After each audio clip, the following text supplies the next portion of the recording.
e um bate-papo com os criadores do superportal Globo.com. São os destaques do programa de hoje. Um dos acontecimentos de maior repercussão na internet brasileira nos últimos tempos foi o lançamento do Globo.com. Uma espécie de vitrine eletrônica, dinâmica e interativa, o portal informa, divulga e promove cada uma das mídias do Sistema Globo em busca da convergência. O portal teve alguns probleminhas na semana de lançamento, inclusive recebeu críticas na própria internet, mas já fez os ajustes necessários e mostra que veio para ficar. É um projeto ambicioso com vocação planetária.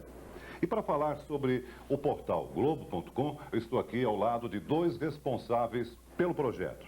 O Fernando Everton, editor do portal, e o Marcelo Póvoa, diretor de criação.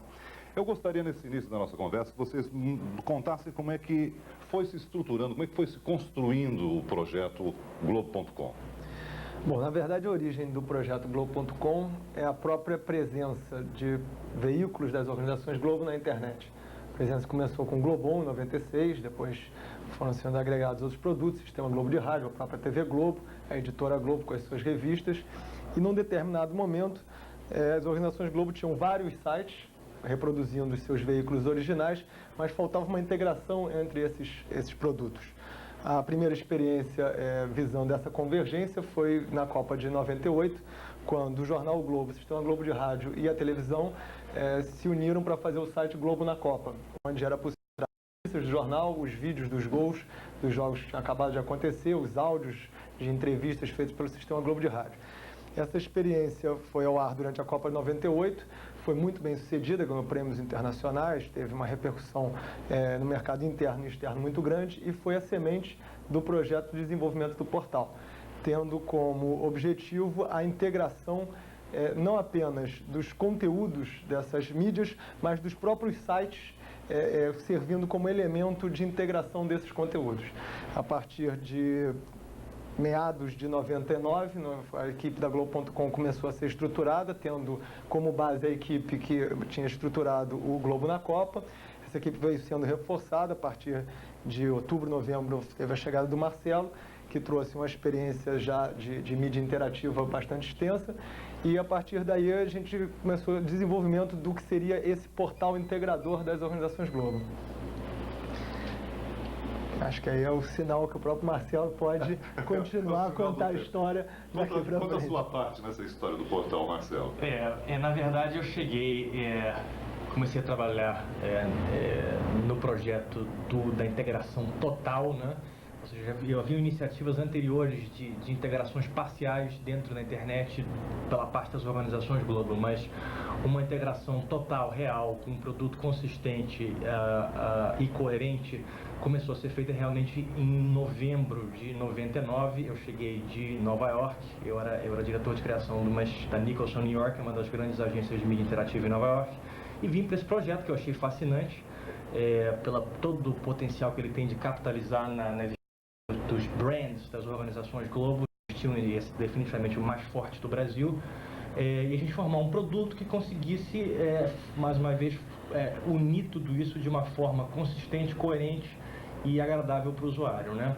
Então a gente começou o projeto de estratégia em novembro, começamos a desenvolver em meados do ano 2000 e lançamos agora, há uma semana atrás exatamente. Você contou uma história para que você esteve em Nova York. Existe um delay, um gap entre a realidade da mídia, internet ou web nos Estados Unidos e Brasil? Olha, existe e não existe. Essa é uma pergunta bastante interessante, porque ao mesmo tempo que a maior indústria de software do planeta disparado é a indústria americana, não só em relação ao Brasil como em qualquer outro lugar do mundo, existe o que se chama leapfrog, né? Que eles passam por um período de erro e acerto que a gente pula e já cai direto no que eles já acertaram, né? Então a gente tem essa... acaba sendo beneficiado. Exatamente, acaba sendo beneficiado. A gente, na verdade, literalmente tem que gastar menos dinheiro para chegar a uma conclusão que já provou que funcionava, né? E existem diferenças também que são vantajosas do mercado brasileiro, em relação, por exemplo, ao posicionamento das organizações Globo. Por exemplo, a Viacom e a Disney, elas têm um tamanho relativo maior, maior do que as organizações Globo, mas o share de mercado das organizações Globo no Brasil é muito maior do que, por exemplo, conglomerados de mídia como a Viacom e a Disney nos Estados Unidos, né? Então, as possibilidades desse portal, integrando, mais uma vez, todas as perspectivas das organizações, dos brands, é assim, incrível. O que vocês apontariam como diferencial no portal? Olha, eu acho que existem basicamente dois pontos que são esse diferencial inicial nesse estágio do portal, tá?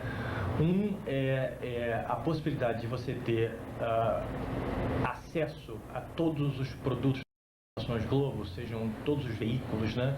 Revistas, jornais, televisão, vídeo, de uma forma agradável, fácil de usar, e que acho que é um tremendo benefício para o usuário. Você pode, por exemplo, acessar um assunto e ver a perspectiva da televisão, de um certo canal, a perspectiva da revista Época, a perspectiva do jornal Globo, um artigo editado dentro do próprio portal.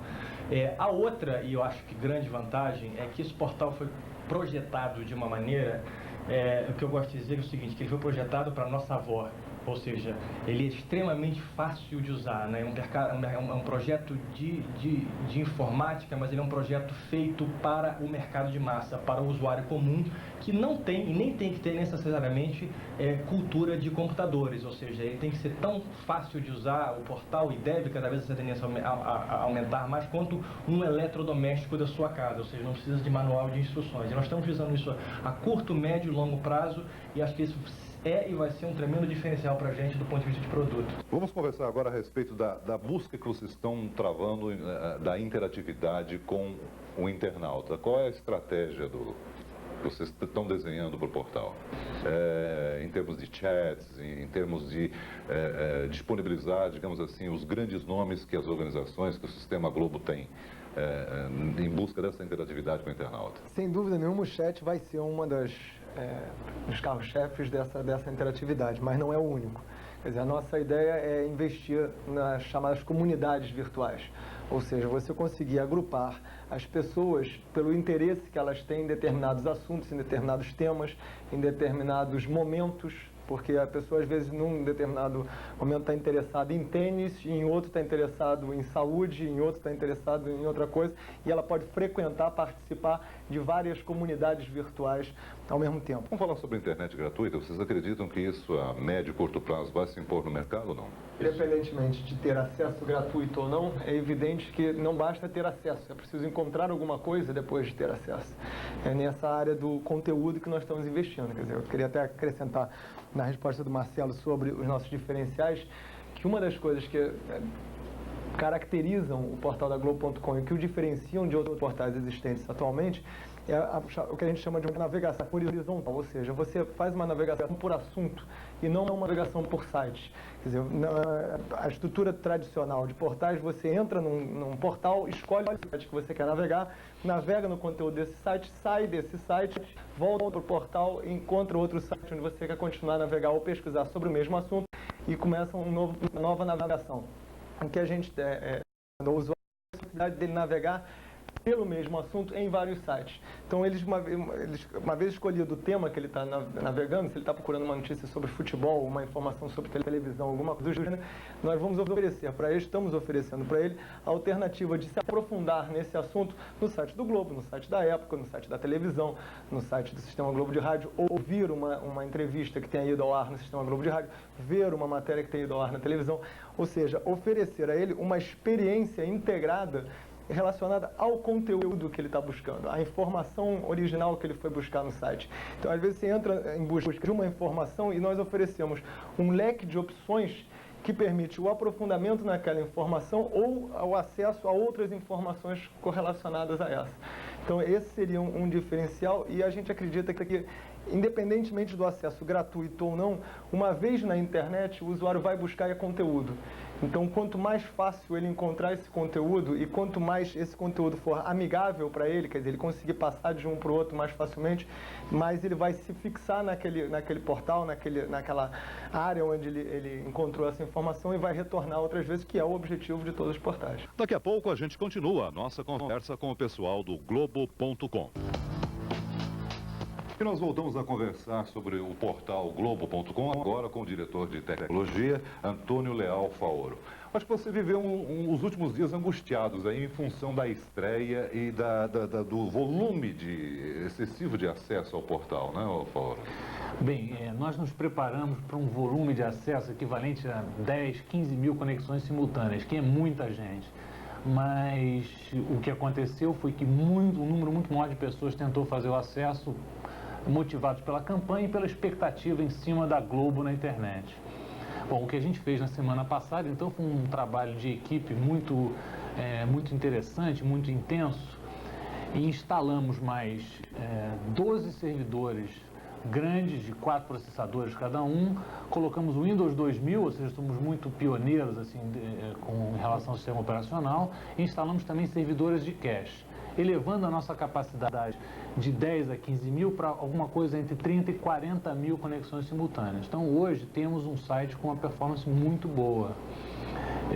Mas temos que abrir o olho porque não podemos descuidar. Então, à medida que a internet se desenvolve, ou seja, mais usuários entram na internet, mais produtos são agregados ao nosso portal, o tráfego tende a aumentar significativamente. Hoje vocês têm uma informação do número de visitantes, a média, o pico?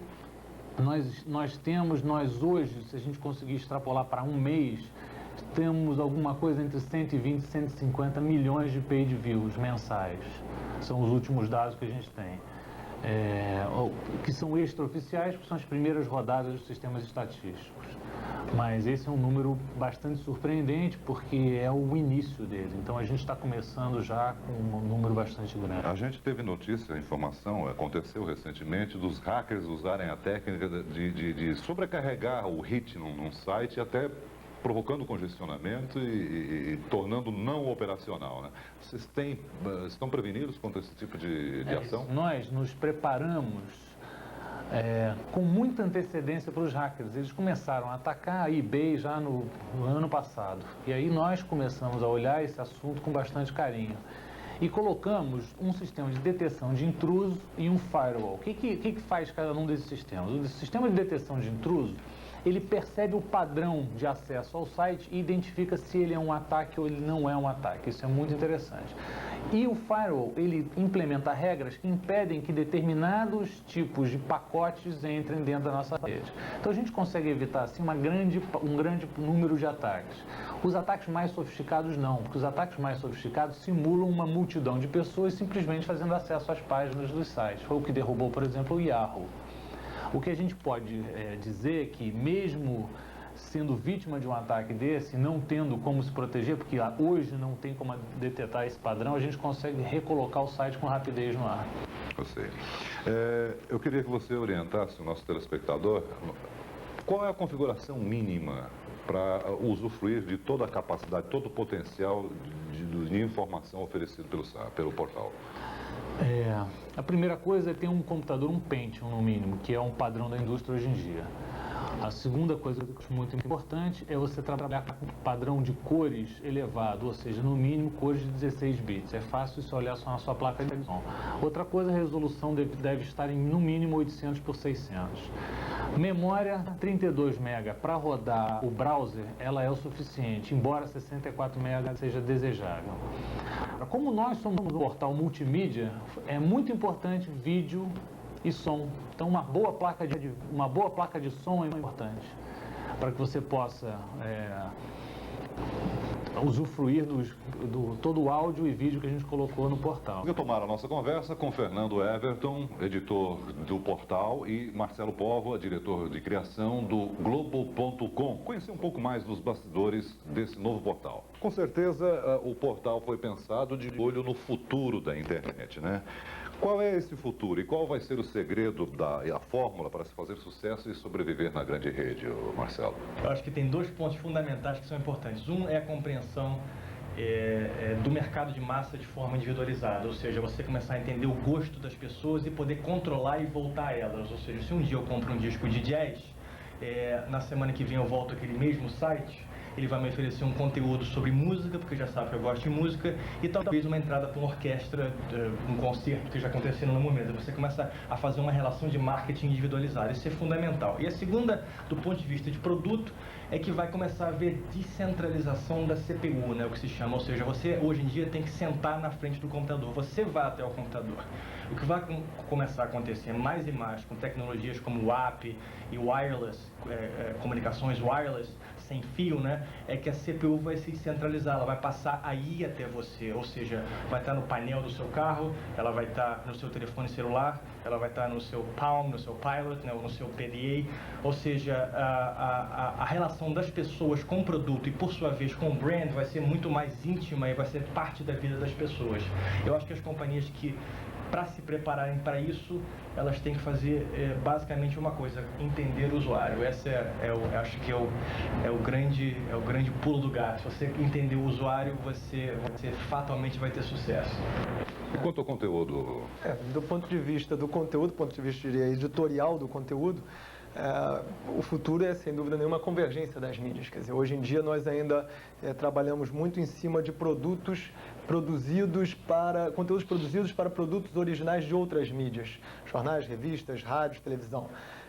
Na medida em que essa integração vai se acelerando, tanto do ponto de vista tecnológico, quanto do ponto de vista do próprio usuário se acostumando a consumir uma informação de uma maneira diferente, a tendência é nós termos um produto feito especialmente para a internet que integre o que há de positivo e de utilizável na internet em todas essas mídias. Quer dizer, não é necessariamente aquela discussão de a internet vai matar as outras mídias, ou a internet é absolutamente nova e começa de uma tábula rasa, ignorando o que já foi feito nas outras mídias, mas sim de encontrar o que de cada mídia melhor se aplica na internet e como você consegue produzir um conteúdo diferenciado, apoiado nessas experiências já existentes das outras mídias, para produzir uma relação com o usuário em que ele absorve a informação, ele recebe a informação nessas diversas possibilidades que o Marcelo citou, wireless e outras, onde ele tem um relacionamento com esse conteúdo já está preparado para esse relacionamento que ele vai ter com o conteúdo. Exatamente. E não uma adaptação do conteúdo existente numa outra mídia para a mídia internet.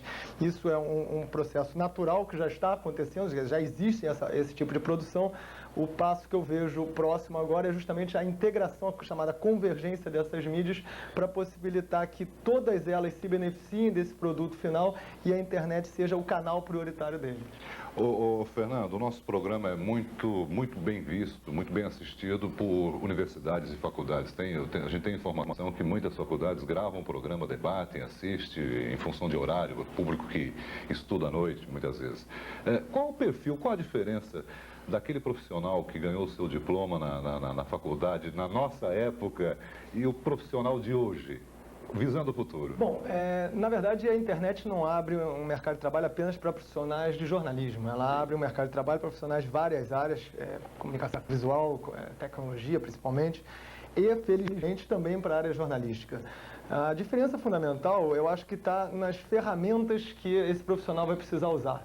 Hoje em dia, na nossa equipe, nós temos jornalistas, uma faixa etária bastante variável, quer dizer, desde recém-formados até jornalistas mais experientes, mas todos tendo como objetivo não só a busca dessa linguagem, que é uma linguagem diferente, quer dizer, há mecânicas da construção do texto de internet que são diferentes do texto de revista, do texto de televisão, de rádio, mas há fundamentalmente um universo de ferramentas novas.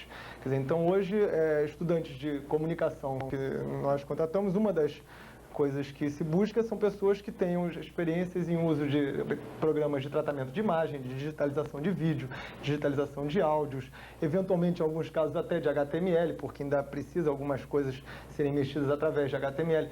Então é uma formação que me parece mais completa do que era exigida, digamos, há 10 anos atrás. Quer dizer, que vai estar tudo reunido numa mídia só, onde quanto mais facilidade ele tiver de usar as ferramentas que constroem esse discurso, de conseguir fazer essa integração, ele vai estar mais preparado para o mercado de internet que se abre. Eu diria que sintetizando o profissional de internet ideal, que inclusive a gente procura e recruta, é o que tem uma capacidade multidisciplinar muito grande, ou seja, tanto a parte de mercadológica, de marketing, quanto a parte de design, tecnologia, que você tem uma compreensão geral dessas áreas, mas seja muito bom em uma delas. Esse é o perfil ideal de internet, posso dizer, tanto no Brasil quanto nos Estados Unidos, com segurança.